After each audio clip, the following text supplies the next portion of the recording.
Bienvenidos a Relatos y Sincronicidades. Mi nombre es Damián, gracias por estar ahí. En el domingo pasado nos acercamos brevemente al universo del yoga y hoy vamos a poner la lupa en una de sus prácticas, en uno de sus elementos que resultan un tanto desconocidos y que siempre me han llamado la atención. Hoy vamos a hablar de los mudras, estas figuras construidas con falanges de poesía que dibujan una emoción o encierran la puerta de entrada a un estado sutil. Y lo vamos a hacer de la mano de Iria Bernal Puente, fundadora de la Escuela de Yoga Origen. Escucharemos a una carismática, apasionada maestra de la materia que nos compartirá cómo llega a este saber y eventualmente lo termina transformando en el eje central de su misión. Sin más preámbulo, comencemos. Bueno, aquí estamos con Iria. Gracias, Iria, por estar con nosotros. ¿Cómo estás?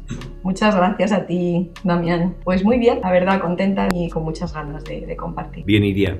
Cuéntanos un poquito, ¿hace cuánto tiempo que te dedicas al yoga? ¿Hace cuánto tiempo que empezaste con el mundo del yoga? Pues específicamente con el mundo del yoga puede ser que hace unos 15, 16 años aproximadamente. ¿Cómo llegaste tú a eso? Pues justamente yo más o menos como a los 15, 16 años tuve la suerte de topar con una persona muy especial que ya no está entre nosotros, y esta persona me introdujo de alguna forma a todo lo que es el mundo sutil, por así decir, ¿no? Imagínate, pues en plena adolescencia, lo bien que te viene alguien, ¿no? Que te empiece a explicar y a dar respuestas, ¿no? A todas las preguntas. Entonces con él pues tuve la suerte de poder estudiar cosas que después tienen nombre en yoga, pero bueno, con él hice mucho tipo de trabajo o trabajos y prácticas que después, como te comento, se hacen en el yoga. Entonces, cuando realmente empieza mi andadura es con un cambio de vida muy fuerte que llega a los 30 y pocos años. Cambio del mundo profesional en el que estaba, llevaba como 10, 15 años, y de repente hay como un cambio ahí de 360 grados, ya sabes, estas cosas que suceden así. Entonces, de repente, después de vivir y estar muchos años en el mundo artístico, me veo en una oficina con un tipo de trabajo que nada tenía que ver a todo lo que había estado haciendo. Y bueno, como los cambios nunca vienen solos, encontré una escuela de yoga que estaba cerca de donde yo trabajaba entonces, y casualmente fue muy gracioso porque yo iba a ir a pilates o a cualquier cosa que hiciera un poquito de deporte o lo que fuera. Y claro, como estaba muy de moda entonces todo esto del pilates, la clase estaba muy llena. Y entonces fue gracioso porque me dijeron, bueno, esta que hacen ahí yoga o no sé qué, aquí hay muy poquita gente y tal. Y era verano y dije, pues fenomenal, sí, te apuntas 3 meses y además te damos una esterilla y tal. Y dije, uy, esto es perfecto, ¿no? Y entonces pues así caí en la primera clase de yoga, pero lo increíble fue, aun siendo la primera clase y el primer encuentro, fue realmente especial y único. O sea, me cambió la visión completamente de estar viendo la oficina y el lugar donde me encontraba de una manera a, después de 1 hora y media de práctica, llegar al mismo lugar y verlo todo completamente diferente, ¿no? Yo siempre digo, es como si hubiera ido toda la vida en un coche deportivo a toda velocidad y de repente hubiera cogido el freno de mano y hubiera pegado un frenazo ahí súper fuerte, ¿eh? Es una sensación algo así parecida. Y desde entonces, pues fíjate, estuve ahí 3 meses seguidos, que además había un profesor que solo hacía el saludo al sol, que yo pensaba, esto del yoga realmente es aburrido, o sea... Te lo juro, pero tuve la suerte, en septiembre, octubre cambió el profesor y bueno, fue un descubrimiento que dura hasta hoy, claro. Ya después de ahí nunca he dejado de practicar, cada vez más recordando, porque al final venimos aquí a recordar y eso, hasta hoy. Bien, bueno, y hoy vamos a hablar de los mudras, ¿no es así? ¿Qué son los mudras? Cuéntanos. Bueno, los mudras, desde la perspectiva del yoga, la práctica del Hatha Yoga, que es lo que básicamente hacemos nosotros en la escuela, tenemos asana, pranayama, mudra y bandha. Entonces, los mudras son una práctica que se realiza. Bueno, la traducción realmente de mudra sería como gesto psíquico, sello. Hay muchas traducciones. Pero fíjate que ocupa asana, pranayama, mudra, bueno, sería más bien bandhas y mudra primero, porque también habría que trabajar bandhas primero. Si pudiéramos verlo como una escalera, que no es lo correcto tampoco, porque realmente todo se desarrolla en la práctica del yoga, yo siempre digo como un bebé que está en el feto, O sea, no hay un escalón primero y otro después, sino que todo va de alguna forma creándose a la par y a la vez y vas creciendo un poco con todo. Pero sí que realmente el mudra necesita de estas prácticas previas, de sutilizar mucho el cuerpo, de limpiarlo mucho antes de practicarlo, porque forma parte de esas cosas, como yo digo, no visibles a los ojos físicos. Entonces, para ver con otro tipo de ojo y con esos ojos del corazón que siempre decimos y con esa forma de ver interior, pues necesitas una purificación bastante profunda. Y eso es lo que te lo da las prácticas previas de los asanas, que van más enfocadas al cuerpo físico, el pranayama, más a la parte pránica, mental, etc. Los bandhas, que luego te ayudan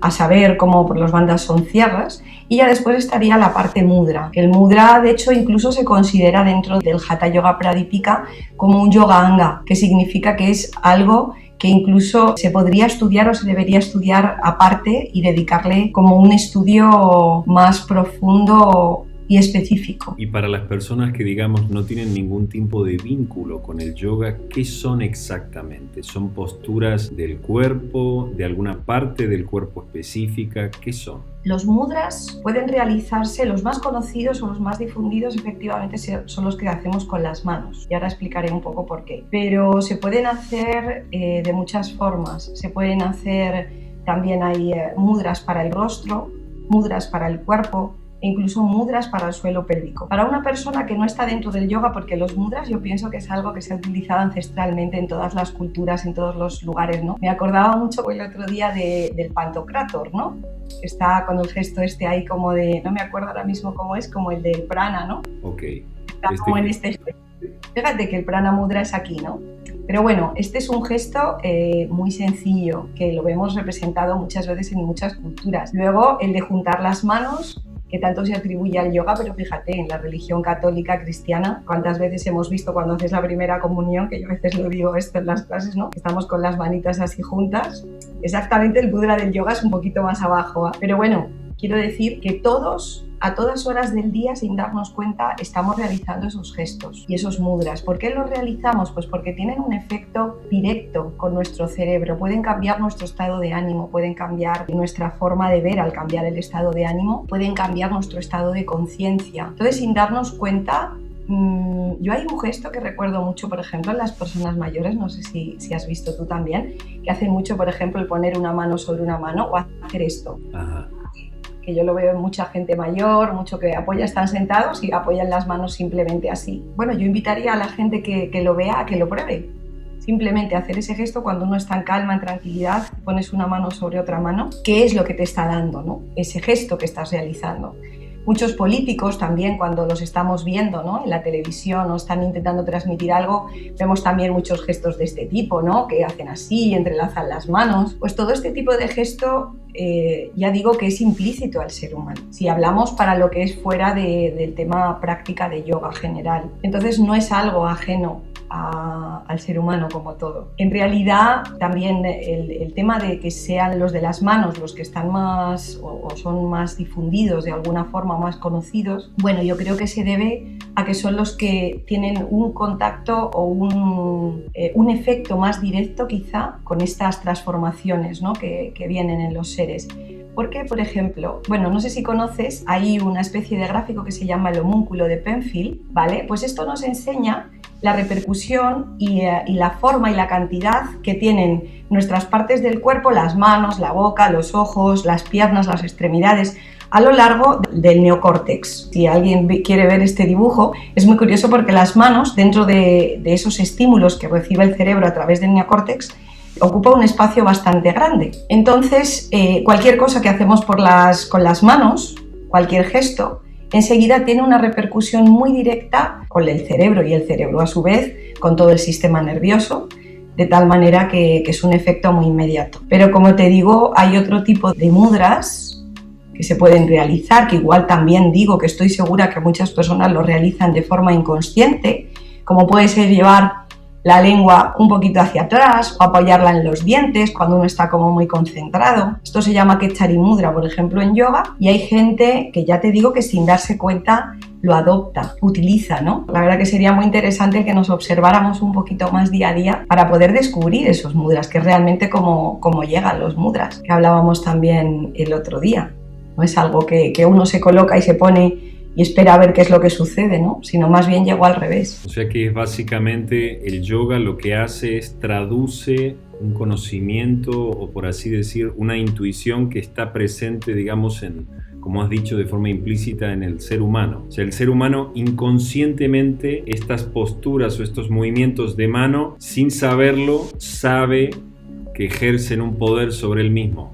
Cuando los mudras se manifiestan, bueno, en el yoga en concreto, yo en otras culturas no sé cómo llegan, sí se cuenta, se dice que los rishis, cuando los rishis son los sabios, ellos se iban a meditar al bosque, eran personas igual, que tenían familia, no eran renunciantes, por así decir, ¿vale? Eran simplemente personas que estaban muy en contacto con la naturaleza, tenían esa necesidad de búsqueda permanente o de estar en contacto. Entonces, cuando entraban en esos estados profundos de meditación, su cuerpo adoptaba unas formas que sabían, cuando volvían otra vez de nuevo a este plano y se observaban, se daban cuenta de dónde habían podido estar o en qué planos de conciencia habían podido ir o habían habitado o qué energía habían recibido en ese momento por el tipo de gesto que se había producido o que se había alojado en su propio cuerpo físico. Y es ahí realmente como uno, cuando te llega esa información y conectas con esos estados de conciencia, cuando la información, digamos, de la fuente, por así decir, se nos es manifestada, ¿no? Y de ahí, pues luego, lógicamente, ellos empiezan a compartirlo y llega hasta hoy, hasta nuestras prácticas. Pero como digo, es un trabajo muy sutil, es un trabajo que pertenece pues, a ese campo de investigación quizá un poquito más profunda y no es un acto de fe, cuidado, no es un acto de fe. Es como decimos siempre, que más vale 1 gramo de práctica que 100 toneladas de teoría. Es una cuestión de ponerse y practicarlos y observar. Para las personas, digamos, que no conocen absolutamente nada, entonces estas posturas, que la gran mayoría son de las manos, ¿cuántos hay? ¿Significado tienen? Pues no hay una cantidad definida de mudras. O sea, depende, también te digo, las culturas, las tradiciones. En el propio yoga, depende del linaje que se sigue, puedes tener una cantidad u otra. En el Hatha Yoga Pradipika, aunque a lo mejor hay 5, 10, 15 básicos como las posturas, pero luego de ahí normalmente se derivan y dependiendo de los maestros, de dónde han estudiado, etc. Ahora, a lo que tú vas más concretamente, muchas veces los mudras, ya no dentro del yoga, sino en otros lugares, sí que se utilizan con fines terapéuticos. Porque, como te digo, en la mano, por ejemplo, están reflejados todos los elementos, incluso los planetas. Entonces, ¿qué es lo que sucede? Que nosotros estamos hechos de todo esto, ¿no? De tierra, agua, fuego, aire, etc. Más las terminaciones nerviosas que estamos diciendo que llegan a los dedos, llegan a todas las partes de la mano y que tienen un efecto profundo en nuestro cerebro. Entonces, yo sé que hay mucha gente y muchos terapeutas, de hecho a día de hoy, que utilizan los mudras para solventar problemas de dolores de cabeza, de insomnio, de estómago. Incluso también se combinan con música, con terapia del sonido. Para la gente que no conoce o no sabe del tema, yo sí les diría eso, que se autoobserven mucho. Yo me di cuenta, por ejemplo, cuando entro en un centro comercial que hay mucha gente, está muy abarrotado, yo enseguida, por ejemplo, a lo mejor meto el dedo gordo dentro del puño, que curiosamente es un gesto muy como de niño pequeño, ¿no? De protegerte, y de esto es un mudra. Por ejemplo, si uno quiere parar a alguien o quiere parar algo, fíjate que haces este gesto, ¿vale? La valla, mudra, este gesto está protegiendo, está parando. Bueno, hay que decirte que no sé si se verá en el recuadrito, pero cuando los curas, que esto es algo que además prohibieron durante tiempo, elevan las manos, ¿no? Están en el altar y elevan las manos para invocar la gracia, para invocar la energía. Entonces, basamos en lo de siempre. Nosotros somos un campo energético. Entonces, según las posturas que elegimos, según la actitud que ponemos, es como cuando estamos hablando del lenguaje corporal. El lenguaje corporal dice mucho, ¿no? Cuando uno cruza así los brazos o haces así, ¿no? Y bajas la cara. O no quieres ver nada, ¿no? Y haces esto. Pues de hecho hay algunos mudras en yoga que son de ese estilo, ¿no? Que haces así, Samukhi, por ejemplo, y tapas todo. Es una forma como de retraer, de decir que quieres interiorizar y quieres ir hacia adentro. Pero como estás comentando y la cantidad que hay, es que a día de hoy es imposible determinar una cantidad determinada, porque hay esos más luego variantes. Y como te digo, luego aparecen diferentes personas a lo largo de la historia, no solo del yoga, sino de todo, que los van transformando y le dan significados diferentes. En el yoga, claro, como decíamos, se trabaja algo como muy específico y también no se trabajan solamente de forma apartada, como estábamos hablando, sino que para los pranayamas o para el pranayama, para trabajar la respiración, también hay mudras específicos de respiración para trabajarlos, los pranamudras. Entonces, es una cantidad, podría decir, infinita y limitada. Pasa como a día de hoy con las posturas de yoga. Es como si dijeras, ¿cuántas posturas de yoga hay? ¿Quién lo sabe eso ya? ¿Tienen un contenido poético? ¿Encierran una intención? ¿El gesto en concreto? ¿Tienen algún objetivo fuera de lo terapéutico dentro del yoga? Si yo hago un mudra en concreto, ¿yo qué estoy persiguiendo? ¿Qué estoy buscando? ¿Persigo algo? ¿Busco algo? Hombre, en el yoga mejor que no persigamos nada, porque cualquier expectativa que te generas te va a frustrar. Hay que abrirse y ponerse como un niño pequeño siempre, que va a ver algo por primera vez. Es la actitud, como decimos siempre, del estudiante. Porque si vas pensando en que va a producir algo, por eso digo que es más importante la práctica. Pero es muy interesante lo que preguntas, porque efectivamente esa es la verdadera finalidad. Según la postura que adoptas, vas a tener un efecto u otro sobre el sistema nervioso y sobre el resto de sistemas, así como el resto de cuerpos, porque en el yoga se habla de los 5 cuerpos sutiles. Entonces, cuando estás haciendo los mudras, estás conectando un cuerpo físico, un cuerpo mental, un cuerpo emocional, de tal manera que si yo quiero inducirme y quiero, por ejemplo, ir a la meditación o quiero recogerme y quiero tranquilizarme, voy a elegir unos determinados mudras. Si yo quiero o voy a hacer un pranayama energético, voy a realizar otro y quiero darme energía, quiero activarme. Si, como te decía antes, los yogis, por ejemplo, realizan todo este tipo de prácticas para mantenerse sanos permanentemente, para poder practicar, para que no haya nada y para buscar un equilibrado total y absoluto de las 3 dosas de Vata, Pitta y Kapha, ¿vale? Que son ayurvédicas. Son los 3 niveles con los que el Ayurveda de alguna forma define el compendio físico humano, ¿no? Entonces ellos están buscando constantemente un equilibrio físico para estar sanos y poder practicar. Y ya una vez que pasas eso, porque no tiene fines terapéuticos como tú acabas de decir, es más bien o lo que estás buscando o lo que o para lo que lo estás utilizando realmente, es como te digo, para profundizar en la conexión con uno mismo, en la conexión con el ser, esto que estamos llamando el ser. Pero para eso ya te digo que pasas por diferentes capas de evolución. Ya sabes que el pensamiento es muy volátil, la mente se distrae mucho. Entonces, por ejemplo, una de las primeras cosas que se trabajan son mudras para aquietar ese estado, ¿no?, de volatilidad mental, de despiste, de desconcentrarse. Y una vez que ya has conseguido eso, para eso está, por ejemplo, el trabajo previo del asana, del pranayama.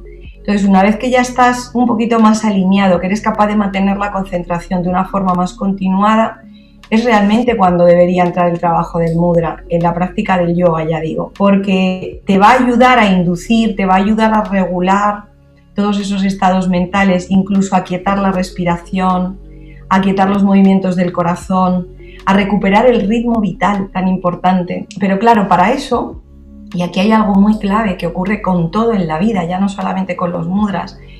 Para tú recibir esa información, para de verdad llegar a esos estadios, a esos momentos, ¿qué es lo que necesitas? Estar tranquilo, estar relajado. Cuando hay tensión en cualquier parte, ya no fluye, ya no circula. Entonces es muy necesario todo ese trabajo previo, porque si uno quiere concentrarse y se pone ahí con el mudra, a ver esto que me da, pero claro, estás esperando a ver qué sucede y además hay tensión todavía y además hay mucho barullo mental y además físicamente, me he comido una hamburguesa que estaba estupenda, pero tengo una bola en el estómago ahora mismo que no puedo ni comunicarme, ¿bien? Entonces, ¿qué vas a hacer? No puedes hacer nada, ¿bien? Es algo tan sutil percibirlo pues desde esos estados también sutiles de conciencia y de aquietamiento físico y mental. Y es la paradoja, ¿no? Porque te llevan a eso, pero también tienes que estar así para percibirlos, ¿no? A mí me llama muchísimo la atención por el hecho de que utilicen, yo los que conocía eran los de la mano. Yo observo mucho a los niños, inclusive hay un tópico que se suele decir que tú puedes ver la inteligencia, aunque la inteligencia sea algo muy grande, la inteligencia de una persona por la capacidad que tiene con las manos. Hay muchos tipos de inteligencia, ¿no? A mí, por ejemplo, yo siendo niño, y lo he observado en otros niños, hay mucho de esto, del tema de las manos. Yo, por ejemplo, yo hacía este símbolo, lo hacía mucho cuando era chico, o jugaba muchísimo con este tipo de cosas constantemente. Y es verdad que ciertas posiciones a un nivel muy sutil generan, no sé si podría definirlo como bienestar o paz, pero generan como una especie de estado, generan una sensación corporal.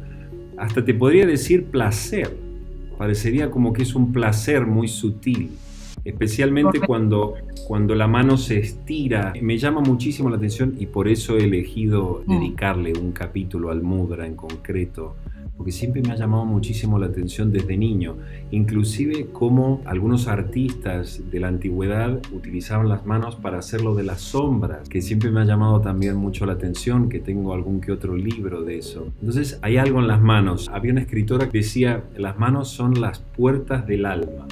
No por nada cuando nos saludamos nos extendemos la mano y uno siente mucho cuando le extiende la mano a otra persona, ¿no? Hay un intercambio que no es verbal, pero hay un intercambio muy grande. Bueno, es como decimos de las manos y bueno, cuando abrazamos, por ejemplo, igual. Pero cuando una madre está con su hijo, por ejemplo, y le ocurre a un padre, cualquier cosa al niño enseguida, simplemente muchas veces con poner las manos, ya estamos aquietando, ya estamos tranquilizando, ya estamos dando todo, ¿no? Hay esa conexión tan bonita. Ten en cuenta también, por ejemplo, todo lo que se trabaja. Te comentaba que desde a los 15 y 16 años aparece esta persona en mi vida y yo con esta persona he trabajado mucho, por ejemplo, la sanación pránica, Reiki.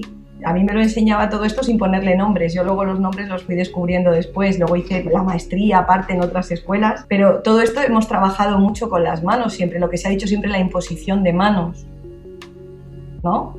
Cuando alguien estaba enfermo, a mí yo me acuerdo de pequeñita, como dices tú, de estar en la cama. Además yo siempre tenía mucho problema en la garganta, etcétera, y me acuerdo que venía mi madre o mi tía y solamente me ponían las manos en la cara o en la cabeza o aquí en la frente un ratito y ya parecía que se me pasaba todo, ¿no? Pues es un poco lo que, bueno, las manos son como todas las partes del cuerpo. Lo que pasa es eso, que las manos, como te decía, tienen una repercusión y ocupan un espacio muy grande en ese neocórtex cerebral y nos está dando muchísima información, mucha. Pero a la vez son unos conductores, es una forma de transmitir también toda esa energía que somos, ¿no? Toda esa energía te vuelves como una especie de canal, te abres a eso y tú solamente con poner una mano, con acariciar, y como tú bien has dicho también los músicos, cuando se abren a eso, ¿no? Y luego esa capacidad que tienen, que a veces les ves ahí tocando la guitarra, parece que no tienen ni dedos, ¿no? Está ahí como volando. Hay algo como mágico que está sucediendo que no sabes muy bien qué es, ¿no? Y lo está haciendo con sus manos, pero en realidad lo está haciendo solo con las manos. No, lo está haciendo con todo el cuerpo, ¿no? Es un poco como, es lo que estamos diciendo, ¿no? Que quizá esto es el gesto último que tú estás haciendo o con el que estás cerrando un canal de energía que hay en el cuerpo, pero en realidad es algo que estás generando permanentemente. Es muy curioso lo que has dicho del placer, porque otra de las traducciones que tiene la palabra mudra también es como un gesto que produce placer, efectivamente, o sea que lo percibías muy bien. También es muy bonito porque de niños estamos tan poco condicionados por todo que somos capaces de percibir muchas cosas que luego muchas veces se nos van. Entonces por eso muchas veces también en el yoga y en la práctica decimos que muchas veces lo que hay que hacer es primero soltar todo eso que no somos, vaciarnos otra vez de todo eso y de alguna forma volver a ser niños. En los niños no hay ego, en los niños no hay... Bueno, hay excepciones como en todo, ¿no? Hay que volver de alguna forma a eso y hay que desaprender, hay que soltarse y vaciarse de todo eso para luego otra vez, es lo que llamamos también en la práctica del yoga la ignorancia, ¿no? Es una de las cosas que hace más daño o que ensombrece el corazón de alguna manera, porque cuando tú estás reflejado y creyéndote que eres todo eso que te han dicho, que has ido almacenando, pues yo soy de dónde, de tal, me llamo tal, ¿no? Y tengo toda esa información ahí, eso no te permite muchas veces ver esa otra parte sutil porque te has llenado tanto que no puedes verlo. Por eso te comentaba que los mudras es algo que debe trabajarse o que debería intentar conectarse con ello después de haber hecho un trabajo de limpieza y de purificación muy profundo. Pero así todo, como tú bien dices también, a que pruebe, a que observe ya sus propios mudras, que estoy segura que los tiene, y a que haga, por ejemplo, si alguien quiere trabajar con ellos, no lo haga con muchos, coja a lo mejor 2 o 3 y se tire un buen tiempo trabajando con ello. Quizá 1 mes, 2 meses, si lo hace a diario, y busque el momento adecuado también del día para hacerlo, porque esto sí que es cierto que se pueden hacer en cualquier lugar, cualquier momento. Nosotros los alumnos siempre les decimos que cualquier momento es bueno para pararte, observar tu respiración, estés donde estés, para tomar conciencia, ¿no? Y el mudra te puede ayudar a esto. Pero cuando estás investigando algo así y estás empezando a tomar contacto con ello, sí es importante que se haga en un sitio adecuado, con el silencio adecuado, con el entorno adecuado y que puedas, como una meditación. Incluso yo animaría a la gente que ya medita, etcétera, que pruebe y que observe qué es lo que sucede, ¿no? con otros gestos, ¿no? Dentro del yoga se suelen utilizar, después de los asanas, el pranayama, lo que nos has contado, de cara al final para cerrar la práctica del día, o cuándo en concreto? Nosotros, por ejemplo, en nuestra escuela sí que tratamos de utilizar de alguna forma un poquito de cada elemento en dosis homeopáticas, como digo yo, para que sea una práctica más integral. Hay unos mudras que se utilizan básicos, por ejemplo, que sería el Chin Mudra y el Vishnu Mudra, que es unir, pero fíjate que incluso ahí hay una se utiliza muy bonita, que todo el mundo ve este gesto, no sé si lo ves bien, que unes los dedos, ¿no? Pero fíjate que los textos te dicen que no tienen que llegar a tocarse los dedos, tienes que estar como cuando sujetas un papel de fumar o un grano de arroz, tienes que mantenerte ahí. Entonces es muy bonito, por ejemplo, cuando estás al principio de la práctica, vas a recitar el mantra inicial, o estás a la mitad de la práctica y te sientas un momento así, porque son momentos en los que seguramente puedes percibir esa sutilidad, puedes percibir que todo es un arco continuo, que no hay ese espacio que estamos viendo con los ojos, ¿vale? Entonces, no es que tenga un orden. Sí, en la práctica general, si uno va a querer trabajar mudras, sí debería dedicarle primero un tiempo al otro, utilizarse, básicamente porque si no, no lo va a ver, no lo va a sentir. Y no está bien tampoco cogerse un libro, este mudra es para este mudra es para el otro, y entonces querer provocar ese efecto. Esto es un poco peligroso a la hora de todo en general, ¿eh? Ahora mismo a la hora de toda la información, por ejemplo, que recibimos, ¿no? Todos los inputs de internet, es un poco porque de alguna forma nos estamos autogestionando a que provoque algo, cuando lo que tenemos que hacer es lo contrario. Tenemos que abrirnos, limpiarnos y escuchar lo que realmente está sucediendo a nosotros. Y eso muchas veces a lo largo de muchos días. No nos vale quedarnos ni con lo que nos dice, ni el profe, ni el libro, ni nada. Lo que tenemos que hacer es coger esto que nos está dando esta información y experimentarla y ver si realmente funciona.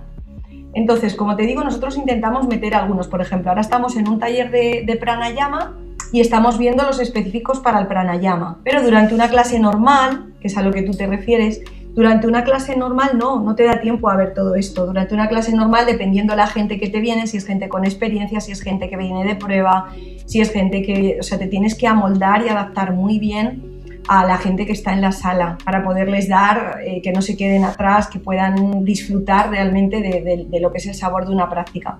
Y para eso muchas veces cuanto más sencillo todo, mejor, porque ya lo tenemos todo.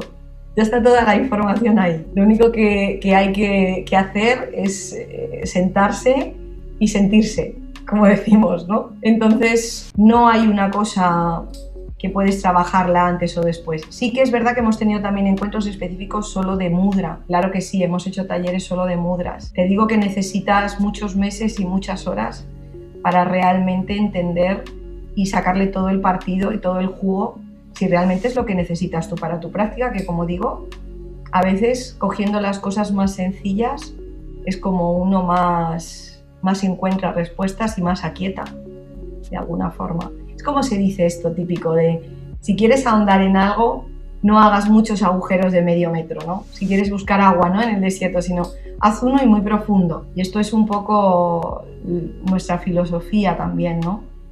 Entonces, como te digo, puedes incluir pequeñas cositas dentro de las prácticas, pero no no es algo que puedes ver detalladamente en 1 hora y media de clase, ¿vale? Y ya te digo que tenemos mucho trabajo previo, también.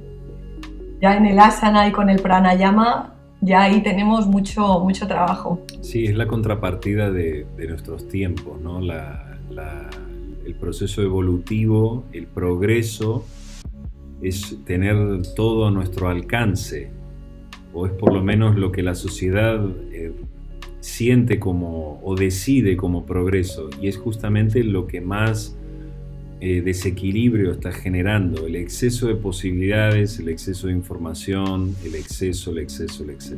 Como decía Eric Fromm, todo exceso enferma. Entonces, antes, claro, quizás solamente tenías una cosa en la que podías profundizar. Hoy tienes que tú dominarte a ti mismo para decir, solamente me voy a ocupar de esto.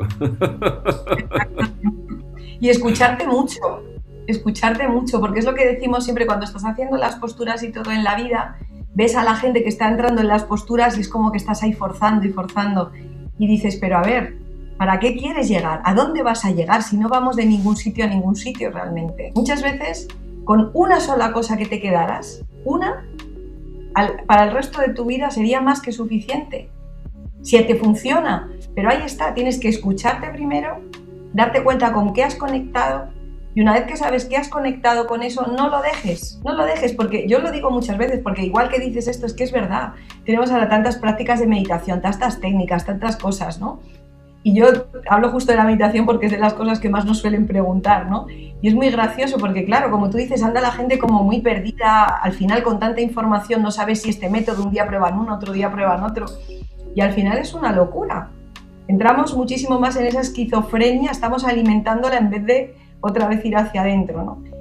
Entonces yo ahí lo que comento siempre y lo practico yo misma, ¿no? Es decir, a ver, pero si todavía, como me decía a mí un maestro, dice, ¿tú quieres aprender esto? Yo le preguntaba por cosas y me decía, ¿tú te acuerdas dónde has dejado los zapatos al entrar? Porque las salas de meditación, de práctica, etcétera, siempre los tienes que dejar, ¿no?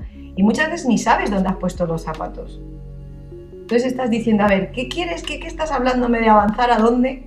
Si no te acuerdas ni dónde has dejado tal cosa o cual cosa, ¿no? Que la finalidad es ese desarrollo de la atención, es trabajar esa atención, y para trabajar la atención tienes que focalizarte como un láser, ¿no? Tienes que focalizarte en una cosa y dirigirte hacia ella. Y justamente estamos jugando a la dispersión. Pero como tú dices, pero es muy interesante, porque esto es un hándicap, es una prueba permanente de dónde estás. Es muy bonito, o sea, no es algo que haya que desechar o algo que hay que rechazar, no, hay que integrarlo, que es lo que se dice siempre en el Tantra.